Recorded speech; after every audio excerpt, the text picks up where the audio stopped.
In the first part, we introduced the concept of virtual output queue, ingress buffer, scheduler communication. If you missed that part, I invite you to click on this link to take a look at it. It will be very useful to understand what will follow.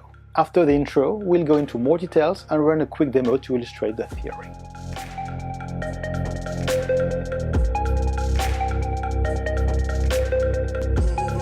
Remember, we have two types of packet memories in the ingress path.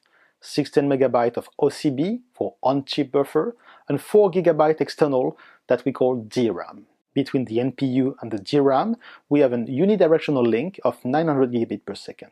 So we can potentially use this link to write packets at 900 gigabit per second and read them later at the same speed. If you maintain a state of constant read and write, you will stabilize at 450 GB write and 450 GB read. Now, does it present a problem? Let me explain and then prove to you that it does not. First reminder, we move a given queue from OCB to DRAM only when we have more than 6,000 packets or 2,000 kilobytes in it. That already represents a large burst. Second, once the burst is over, the queue is emptied and is moved back to the OCB. You have a default max limit of 10 milliseconds for each queue. Above that level, we drop packets in the NPU and don't use a link to DRAM. That's what we call taildropping.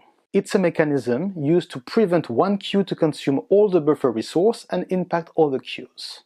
By the way, it's very flexible. The queue limit can be configured to the value you want for different queues. To keep traffic going to DRAM and not reach the taildrop point, you need to craft very specific traffic flows. It's something that can be done in a lab, but which makes no sense in production network.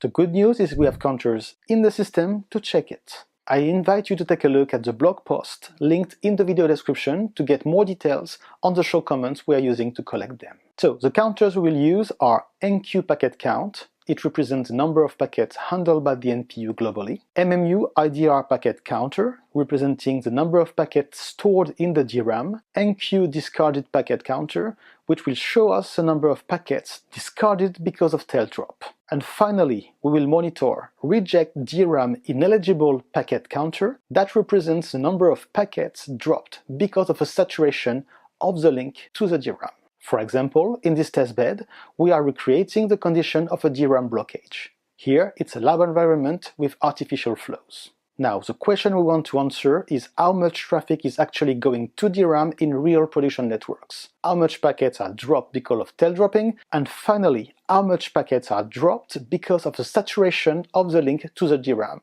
We collected information from 25 different customers operating NCS 5500 in various positions, including IP and MPLS core, PE, transit and peering, CDN, aggregation, and top-of-rack in data centers. So we collected counters for more than 500 NPUs carrying real production traffic, not XCR or Spirent in a lab, but real packets from real customers.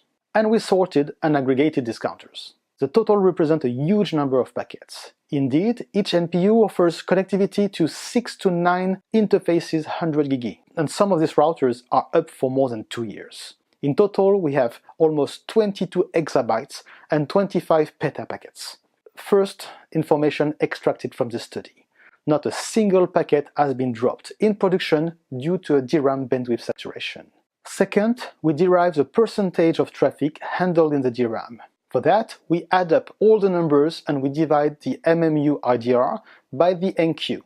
That gives us 0.15%. If I sort my entries to show the busiest NPU in terms of packet forwarded, you can see that most of the time for these big numbers we have much less than 0.01%. We can also derive the number of packets discarded because of taildrops. Having a small percentage here is expected. It can be caused by multiple events in the network, starting from the TCP windowing. The stats for our 500 NPUs is 0.035%. Again, we check the same stats for the top 50 busiest NPUs, and we can see even smaller numbers. And we are talking about real routers in production here, not some fantasy model or some unrealistic lab scenario. And we verify that indeed we don't have any situation of drops because of DRAM bandwidth saturation, and we prove that the amount of traffic handled in DRAM is a tiny portion of what the NPU forwards. Now let's move to our lab and build a very big test bed to demonstrate how the buffering works. We have 27 interfaces 100 gig on 2 line cards. 18 ports, 2 groups of 9, are used to transport 80% of background traffic bidirectional.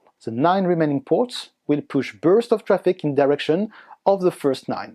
9 ports represent what we have handled by one Jericho Plus ASIC. My colleague Sai will now present you this test. So this is my show platform here. So I'm using both the 36 by 100 Jericho Plus line cards, which have the traffic generators connected. I'm running 633 the CCO'd image without any smooths. So we have 18 streams of bidirectional traffic, the permanent traffic running in the background, and we have 9 streams of bursty traffic. How we've configured it. So we are sending a fixed size of 900 bytes and sending them at 80% line rate. This is a bidirectional, and we have no task bit set. So how we're defining the burst is basically we're sending one burst of 15% traffic every 100 milliseconds. And we've created a sequencer with the help of Spirent here. So if I could show you how I've set up the sequencer, is basically I've gathered all the ports which are sending the burst traffic. If you see here, there are a total of 9 ports which are sending the burst traffic. And these are all sending traffic for 100 milliseconds. And I'm doing a wait for 900 milliseconds. So overall, this action happens for duration of 1 second. And it's just, this is on a continuous loop that's happening. So every 1 second, this burst is happening. One more setting I wanted to show you was, we have not set any PPM values here on these ports. What I'm going to do is basically do a quick capture on this port to show you that, we are indeed getting the bursty traffic.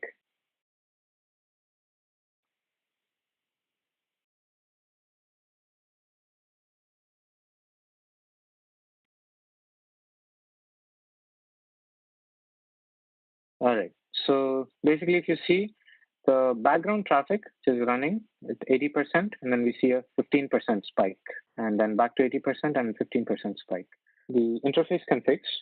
So I just wanted to show you there's no other configuration set on the ports which are on NP0 of line card 6, just plain IP addresses configured. So I'll be sending traffic of 80 gig and 20 gig of bursts. So for that 100 milliseconds, the port is actually handling full 100 gig.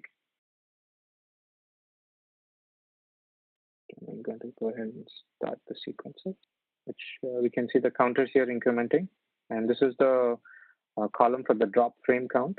We don't see any drops on either the bursty streams or the permanent streams or the ingress line card. We see that no packets are getting buffered to the DRAM, right? Don't see any drops here.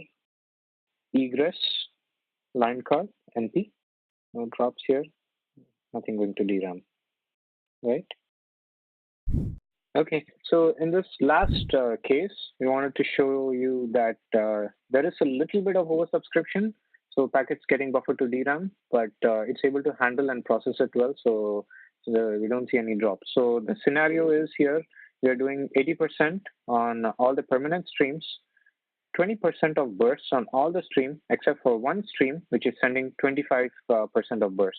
So we have 5% or 5 gig of oversubscription on just one of the streams, and everything else is just running at exactly the line rate. So let's start this test.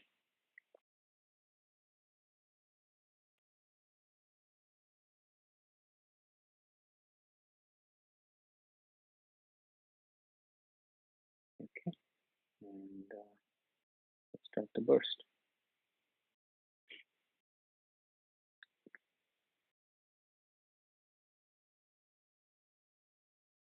Right. So from the traffic counters on the Spirent, at least we don't see any drops.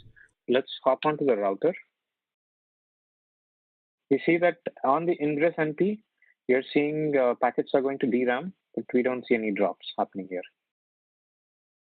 So we're indeed able to see the functioning of the DRAM in this case.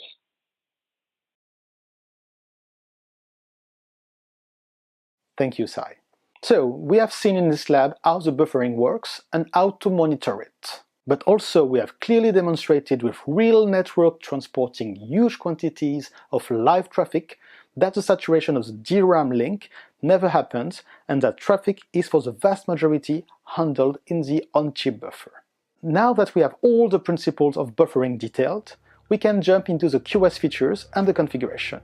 But that will be for the next video. Thanks for watching and see you soon.